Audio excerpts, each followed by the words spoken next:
Veggie Island, delicious plant-based dining in Taiwan.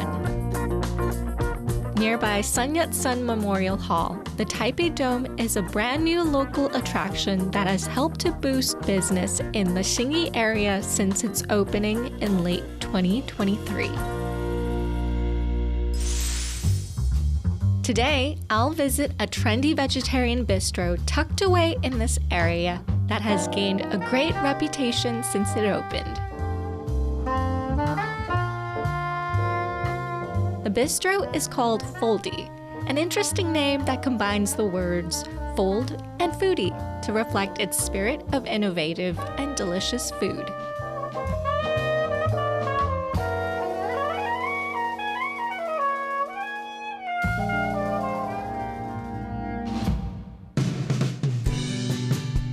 By deconstructing and restructuring classic dishes from different cultures in Asia, Europe, and around the world, Chef Andy unfolds fantastic flavors through his cooking skills. His creativity appeals to foodies who highly value good taste, finesse, and conceptual design in food.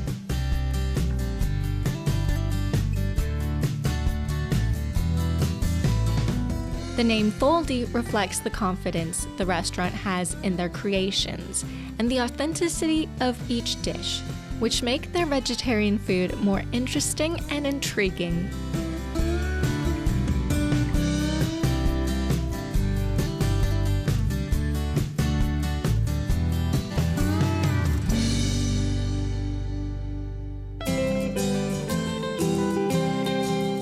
The chef-owner Andy is a young entrepreneur and non-vegetarian who once ran a restaurant in New York.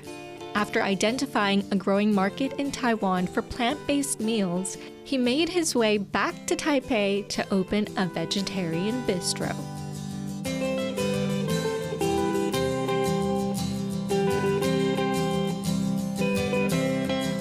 Inspired by childhood memories of his grandmother's cooking and street food, Andy has developed over 30 dishes that combine Eastern cooking techniques with Western fine dining presentations to challenge traditional perceptions of vegetarian food. Smells delicious and it looks so cute. So I guess I'll just start it. Start and try? Yeah. Oh, wow. It's delicious. I love that. It feels like there's almost like meat in there.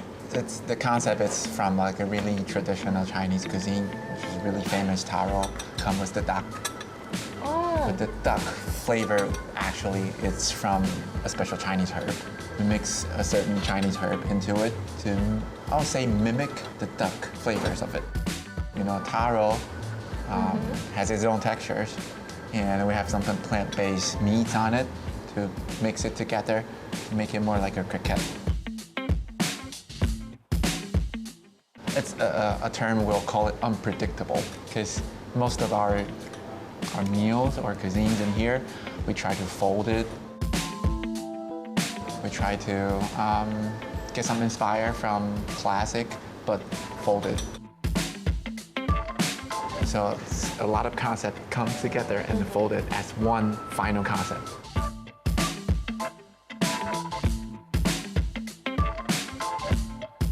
Like you say, with the taro, it's just unexpected, but like when you taste it, it just feels like this is perfect. But and you can really tell it's...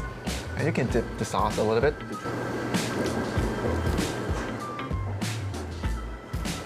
It's very sweet and creamy. Well, it's still taro, but it's still taro. Yeah, but with the cream on it, because the traditional Chinese cuisine, we won't have the cream on taro.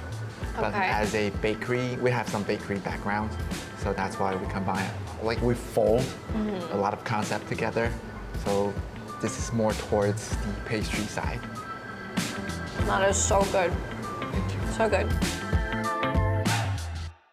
As a fan of Taiwanese taro, Andy has developed several dishes that incorporate this ingredient.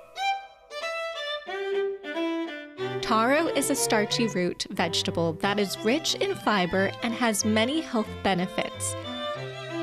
It helps lower cholesterol and blood sugar levels and improves digestive function.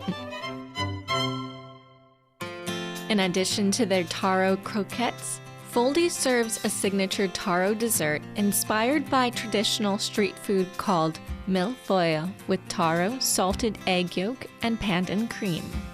This dish includes a homemade puff pastry with taro ice cream and cream made from fresh pandan leaves that give it an elegant aroma. The final touch is a sprinkling of salted egg yolk powder that gives this dessert a sweet and savory flavor and layers of texture. Taro, okay, you love taro, I'm guessing. I'm the fan of taro. Taro puree, and this is the pandan leaf taro ice cream.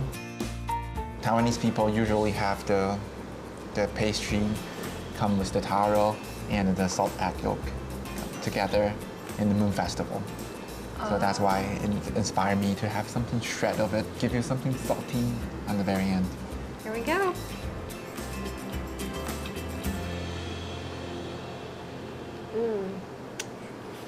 Delicious. With a lot of different textures, right? The ice cream has its own textures, and the pie itself.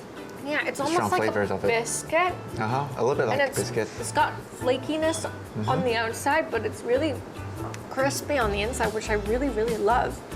Wow, so good.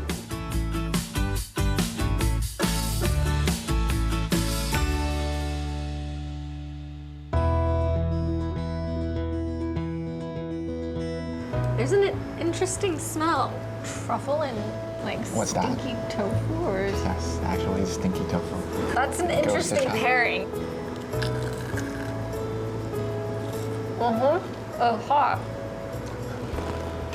But it's not as like pungent as normal Stinky tofu that you could definitely notice when you're going down like the night market.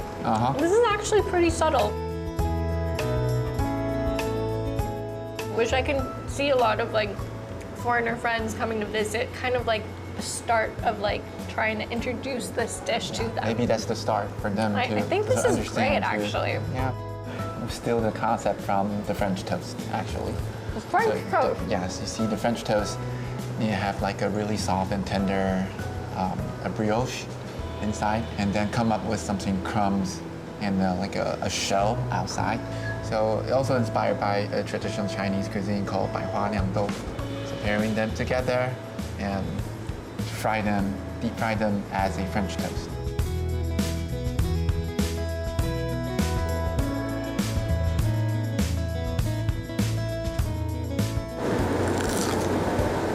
Crusty outside and the tender, juicy inside.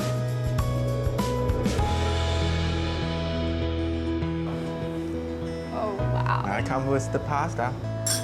I love pasta. This is perfect. About this pasta is the kappa sauce, but for me, I interpret it as a kind of tangerine mustard because it comes with something bitterness in there. And then I keep adding and fold a lot of things into there, like the zucchini noodles you have, the bitterness of the Brussels sprouts, and give you some refresh feelings about it.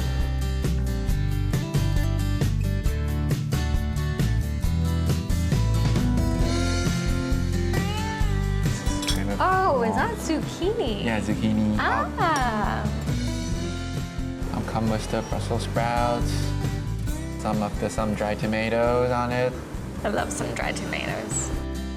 And the final one's the calamansi dressing. That's so unique. Yeah, give it a try. We have chopsticks and a spoon. That is very interesting. Calamansi definitely throws you off.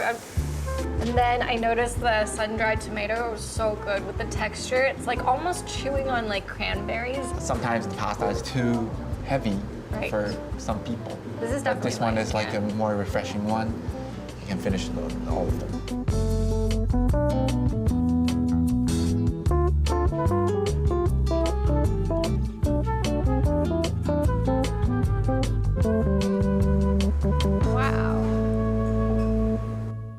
This is called Guai-Wei chicken. What kind of a flavor type in Sichuan? It's still unique compared to other Sichuan dressing. The cool thing is it's got sweet, sour, bitter, and a little bit numb feeling and spicy. It comes with everything come together. And we have more bitters in there because we have a little bit of tangerine peel, the dry one. And we powder it. I just want some fried chickens in the bistro because, you know, normally a bistro, they offer fried chicken. But then here, it's a vegetarian restaurant. I still want to offer some fried chicken. The other thing is the Guai-Wei chicken in Sichuan, it's a cold dish. I combine the cold dish with the fried chicken, come together. We fold it. This Sichuan Korea fusion dish includes tteokbokki, a type of Korean rice cake. This dish is deep-fried and visually appealing in its presentation, making it a big hit among young customers.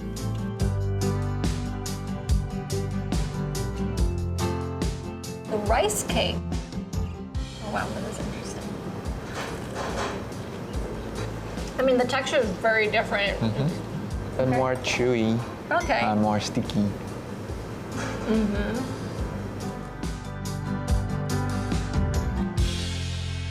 Wait to try this chicken. Oh wow. This dish is amazing. It reminds me of like those midnight snacks that I've had in the past, you know, growing up. And then I feel like it's perfect with alcohol. Cheers. No problem. Glad you like it.